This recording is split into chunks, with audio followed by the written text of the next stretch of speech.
स्वागत है। पिछली क्लास में हमने योगफल की सीमा के रूप में निश्चित समाकलन के वैल्यू को ज्ञात करना सीखे हुए हैं और आज की क्लास में हम समाकलन के मूलभूत प्रमेय की सहायता से निश्चित समाकलन के वैल्यू को किस तरीके से फाइंड किया जाता है उसके बारे में सीखेंगे।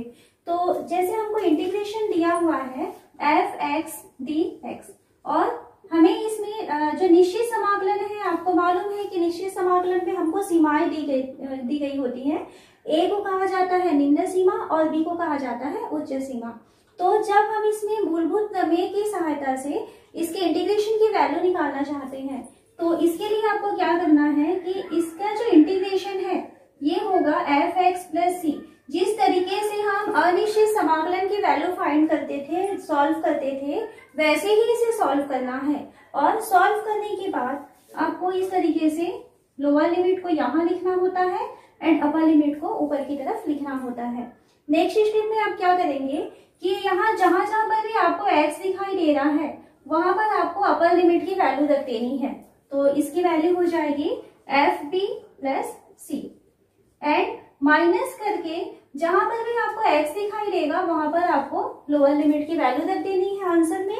तो इसकी वैल्यू हो जाएगी fa + c। ब्रैकेट ओपन करें तो ये हो गया fb + c minus fa - c plus c and minus c cancel हो गए। देन इसकी वैल्यू मिल जाती है fb - fa। तो यहाँ आप देख सकते हैं कि जैसे हम अनिश्चित समाकलन सॉल्व करते थे तो आपको यहाँ पर अवकलन समाकलन की वैल्यू तो मिलती थी बट साथ में एक कांस्टेंट c आता था जिसकी वैल्यू जो है वो चेंज हो सकती थी वहां पर। तो इस कारण से हम इसे क्या कहते थे कि वो अनिश्चित समाकलन है।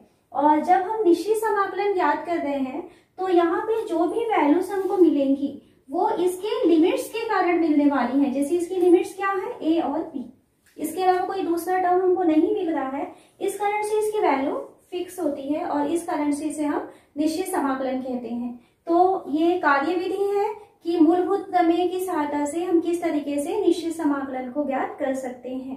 तो इसके क्वेश्चन सॉल्व करते हैं। यहाँ हम फर्स्ट क्वेश्चन लेते हैं। इंटीग्रेशन करना है x³ dx जहां इसकी लिमिट्स दी गई है 2 से 3। तो फर्स्ट क्वेश्चन के लिए आपको क्या करना है, जिस तरीके से हम x³ तो हमारे पास फॉर्मूला क्या होता है x⁴n dx का इंटीग्रेशन होता है x⁴n + 1/n + 1। तो इस फॉर्मूले का हम यहाँ पर यूज करेंगे। तो ये हो जाएगा x⁴ dx लिमिट्स है 2 से 3 तो x³ dx, x³ का इंटीग्रेशन हो जाएगा x⁴/4। ये फॉर्मूले का यूज किए हैं x⁴ 3+1/3+1। तो ये इसमें इंटीग्रेशन की वैल्यू हुई। देन इंटीग्रेशन कंप्लीट होने के बाद हम इसकी जो लिमिट्स हैं उसको यहाँ पर लिखेंगे। ये 2 हो जाएगा और यहाँ पर हो जाएगा 3। अब क्या करना है कि इसमें सबसे पहले जहां x दिखाई दे रहा है वहां पर आप अपर लिमिट की वैल्यू रखेंगे। तो x की जगह हमें रखना है 3, तो 3⁴/4 माइनस अब x की जगह हम लोअर लिमिट की वैल्यू रखते हैं तो 2⁴/4। इस तरीके से हो गया। तो यहाँ से 4 में काम करते हैं, बाहर निकाल देते हैं और 3⁴ यानी 9 9 81, ये 81 हो गया माइनस 2⁴ यानी हो जाएगा 16। तो इसकी वैल्यू हो जाएगी 1/4 इंटू 80 में 15 माइनस हो जाएगा तो 65 ये आ गया। तो इसकी वैल्यू आ रही है 65/4। इस तरीके से हमको इसके इंटीग्रेशन की वैल्यू मिल जाती है। सेकेंड क्वेश्चन लेते हैं। सेकेंड क्वेश्चन हमको दिखाई दे रहा है -1 to 1 x + 1 dx। तो इसका इंटीग्रेशन करें तो x का इंटीग्रेशन हो जाएगा x² 2। ये फॉर्मूला यूज करना है हमको x⁴n का x⁴n + 1/n + 1। तो x का इंटीग्रेशन हो जाएगा x⁴1 + 1 मीन्स 2/2 प्लस 1 का इंटीग्रेशन हो जाएगा x और इंटीग्रेशन का प्रोसेस कंप्लीट हुआ है उसके बाद हमको इसमें इसकी लिमिट्स की वैल्यू रखनी है। तो इसकी लिमिट्स ये -1 और ये 1। नेक्स्ट स्टेप में हम क्या करेंगे, जहां हमें x दिखाई दे रहा है वहां पर अपर लिमिट की वैल्यू रखने वाले हैं। तो x की वैल्यू रखेंगे 1² प्लस x की जगह रखेंगे 1। ये अपर लिमिट रख दिए, फिर माइनस का साइन देंगे और जहां पर हमें x दिखाई दे रहा है वहां पर हम लोअर लिमिट की वैल्यू रखने वाले हैं। तो ये हो जाएगा -1 की power 2 upon 2 plus -1 equal to 1/2 plus 1 minus -1 का स्क्वायर प्लस 1 ही रहेगा अपॉन 2, ये प्लस माइनस हुआ और ये बाहर माइनस है तो ये हो जाएगा +1।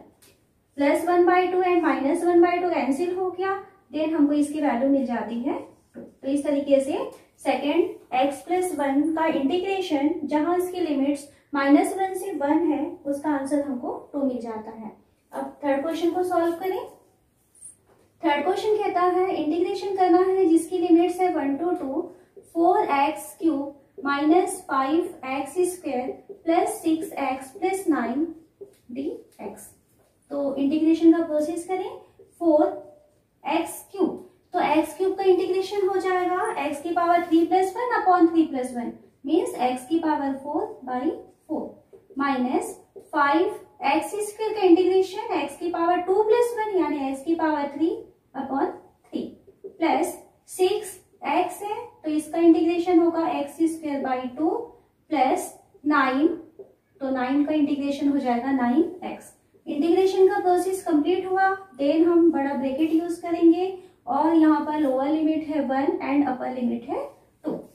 यहाँ से कुछ छोटा हो सकता है, सॉल्व हो सकता है, ये 1 4 और 4 कैंसिल हो जाएगा, यहाँ से 2 और ये 3 टाइम ये कैंसिल हो रहा है तो हमको मिल रहा है x की पावर 4 माइनस 5x³ प्लस 6 के बदले अब ये हो चुका है कैंसिल होकर के 3x² प्लस 9x और इसमें हमको 1 और 2 इसकी लिमिट्स हैं।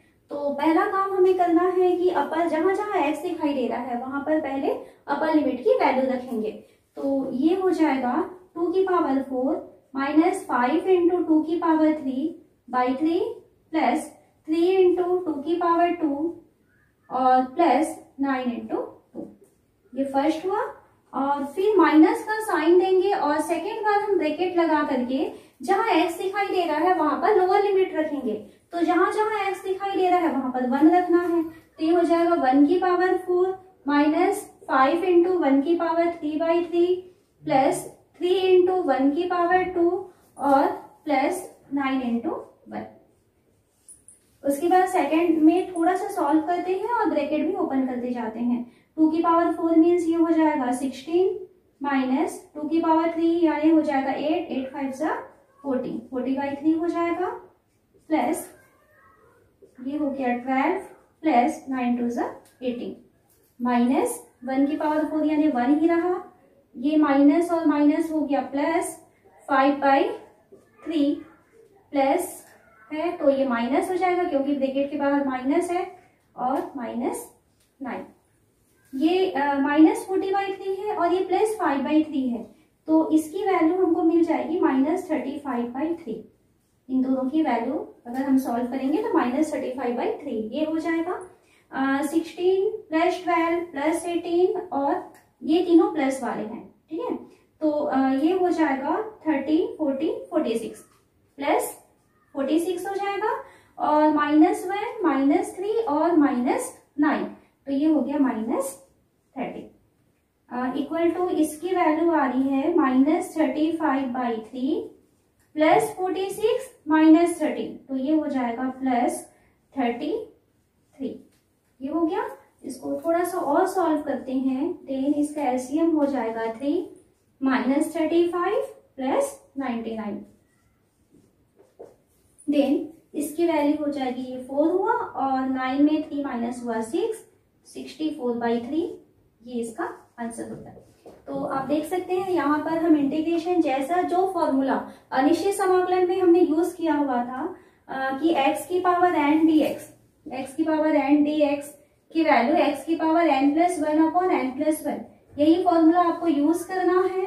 और उसके बाद में आपको ध्यान रखना है पहले अपर लिमिट की वैल्यू रखेंगे, फिर माइनस का साइन करेंगे और लोअर लिमिट की वैल्यू रखेंगे।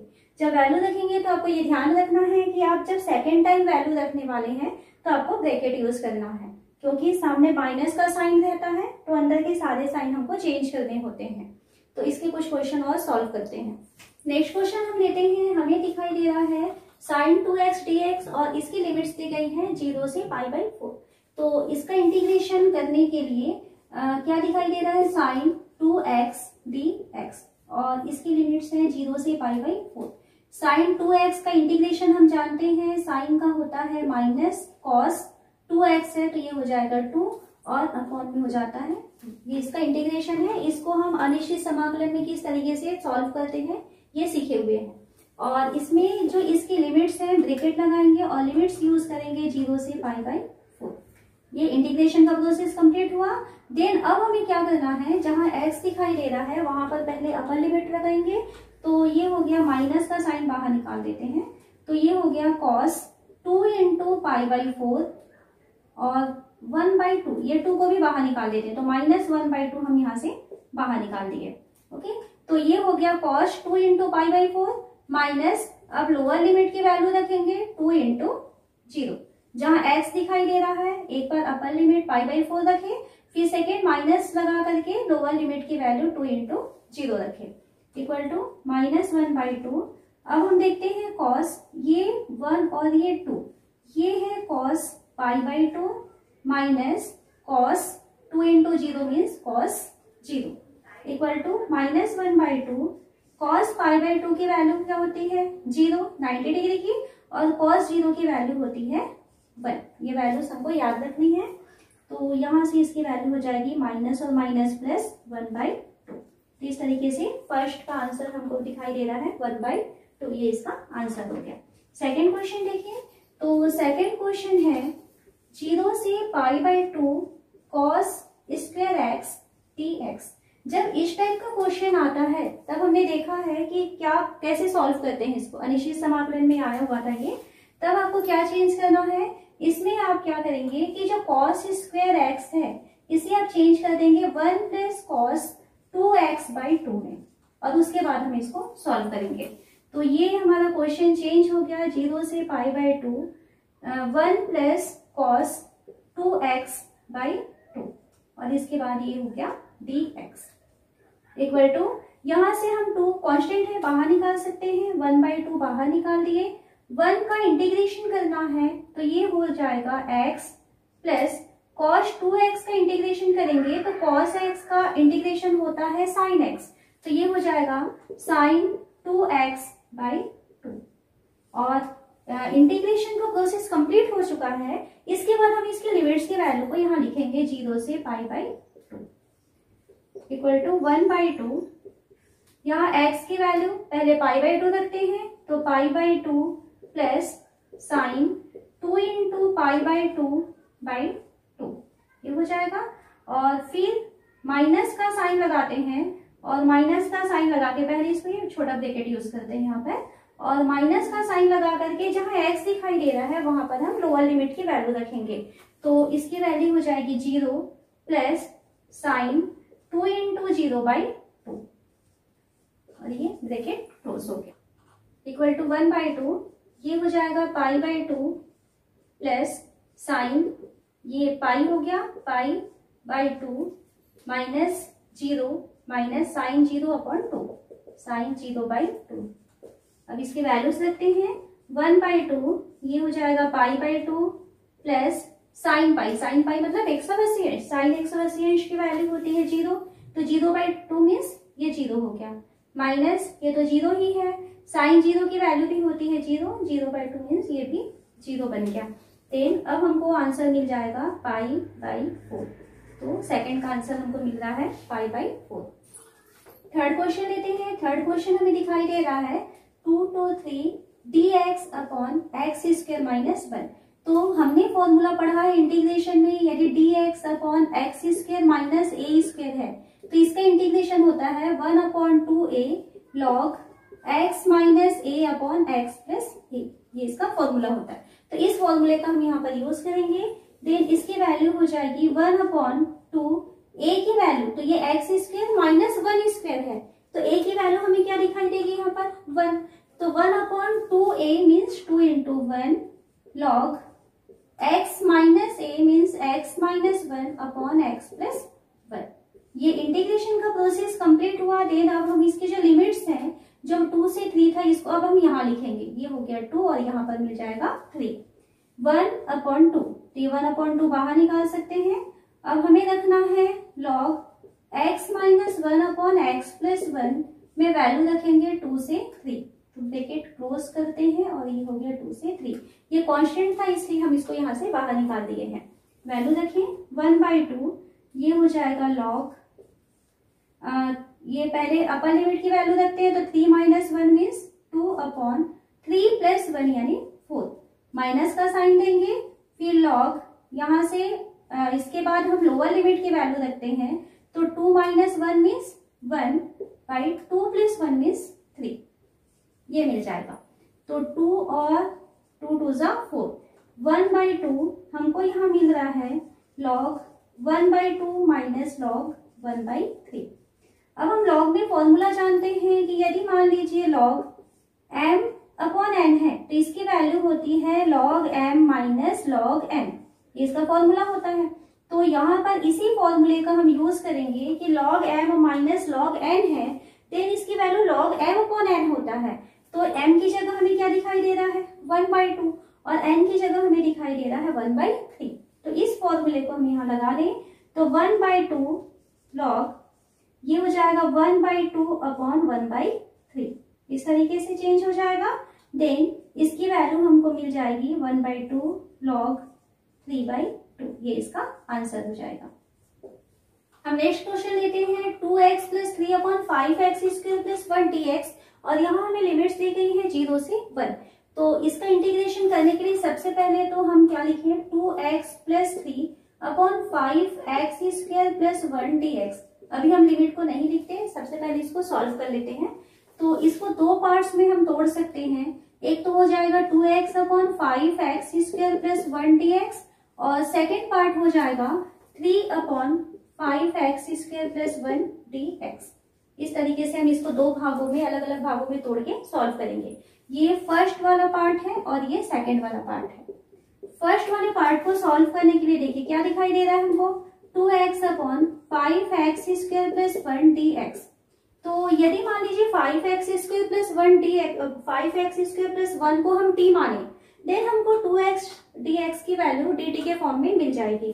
तो हम इसमें मान लेते हैं, माना 5x² + 1 = t, देन इसका अवकलन हो जाएगा 10x dx = dt। क्वेश्चन में हमें 2x dx दिखाई दे रहा है और हमें क्या मिल रहा है 10x dx। तो यहाँ से हमें सिर्फ 2x dx की वैल्यू चाहिए, तो ये हो जाएगा dt/5। अब ये वैल्यूज को हम यहाँ पर रख देते हैं। तो I की वैल्यू हमको मिल गया, ऊपर हो गया dt और नीचे 5 और इसकी वैल्यू को हम माने हैं t। इसका इंटीग्रेशन हम जानते हैं 1/t, तो 1/t का इंटीग्रेशन होता है log t, तो ये log t बन जाएगा और ये 1/5 इसमें कांस्टेंट था तो ये बाहर रहेगा। इसकी वैल्यू आ जाएगी 1/5 log, अब वापस t की वैल्यू रख देते हैं। तो t की वैल्यू हमको किसको माने थे 5x² + 1 को, तो ये हो जाएगा 5x² + 1। ये फर्स्ट पार्ट I की वैल्यू फर्स्ट वाले की मिल चुकी। अब सेकेंड वाले को सॉल्व करते हैं। तो सेकेंड हमको क्या दिखाई दे रहा है, ये हमको दिख रहा है 3/5x² + 1 dx। तो इसे हम चेंज कर सकते हैं x² + a² के फॉर्मूले में। तो यहाँ जो 3 है ये बाहर रहेगा क्योंकि कांस्टेंट है। यहाँ से हम नीचे से 5 को कॉमन निकाल दें, देन ये चेंज हो जाएगा dx अपॉन, नीचे से 5 कॉमन निकाल रहे हैं तो ये हो जाएगा x² + 1/5 और 1/5 है, इसे हम 1/√5 का स्क्वायर इस तरीके से लिख सकते हैं। और हम फॉर्मूला क्या जानते हैं कि अगर आपको इंटीग्रेशन करना है dx अपॉन x² + a² का, तो इसका इंटीग्रेशन होता है 1/a tan इनवर्स x/a, ये इसका फॉर्मूला होता है। तो इस फॉर्मूले का यूज करके इसके इंटीग्रेशन की वैल्यू को निकाल सकते हैं। सेकेंड पार्ट, तो सेकेंड पार्ट में 3/5 निकला हुआ था, 3/5 इंटू 1/a, तो a की वैल्यू कितनी है 1/√5, तो 1/√5, तो 1/√5 मीन्स √5 ऊपर चला जाएगा और tan इनवर्स x/a, तो x अपॉन 1/√5 है ना, तो 1/√5 फिर से ऊपर चला जाएगा, तो इसको हम लिख सकते हैं √5x/1। ये यहाँ से हो जाएगा √5 एक बार कैंसिल होगा, तो 3/√5 tan इनवर्स √5x ये आ गया। अब हम इसकी वैल्यू सेकेंड और फर्स्ट के वैल्यू को यहाँ रख दें, और यहाँ यदि हम लिमिट्स लेते हैं, ये 0 से 1, चलिए यहाँ पे कर देते हैं, ये 0 से 1 है, ये भी 0 से 1 है, तो हमें वैल्यू चाहिए 0 से 1 2x + 3/5x² + 1 dx की। तो फर्स्ट वाले का आंसर क्या मिला था ये, ठीक है, तो ये हो जाएगा 1/5 log 5x² + 1। इंटीग्रेशन कंप्लीट हुआ और हम अभी लिमिट्स की वैल्यू लगाने वाले हैं, देन ये इसमें हम लिमिट्स हो जाएगा 0 से 1, तो इसको हम ब्रैकेट के बाहर लिखेंगे, और प्लस सेकेंड पार्ट में हमें मिला था 3/√5 और tan इनवर्स √5x, तो यहाँ पर हम लिमिट्स लगा देते हैं 0 से 1 इक्वल टू 1/5, ये हो जाएगा अंदर हो गया log 5x², तो x की वैल्यू पहले अपर लिमिट रखेंगे, तो ये हो गया 5 + 1 माइनस log 5 इंटू 0 का स्क्वायर, तो ये 0 + 1 यानी log 1, ये फर्स्ट पार्ट कंप्लीट हुआ। फिर प्लस 3/√5, ये हमको मिलेगा tan इनवर्स √5 इंटू 1 यानी √5 minus tan inverse √5 into 0 equal to 1/5 log, यहाँ से देखिए ये log 6 है और माइनस log 1 है, तो log m/log n, log m minus log n है ना, तो log m minus log n means ये होता है log m/n। या फिर हम यहाँ से ऐसा भी कर सकते हैं कि log 1 की जो वैल्यू होती है वो होती है 0, तो ये 0 हो जाएगा, तो ये हो जाएगा log 6, ये अकेला बचेगा, तो ये log 6 मिला, प्लस 3/√5, यहाँ से tan इनवर्स √5 हो गया और माइनस tan इनवर्स 0, ये इसका आंसर हो जाएगा।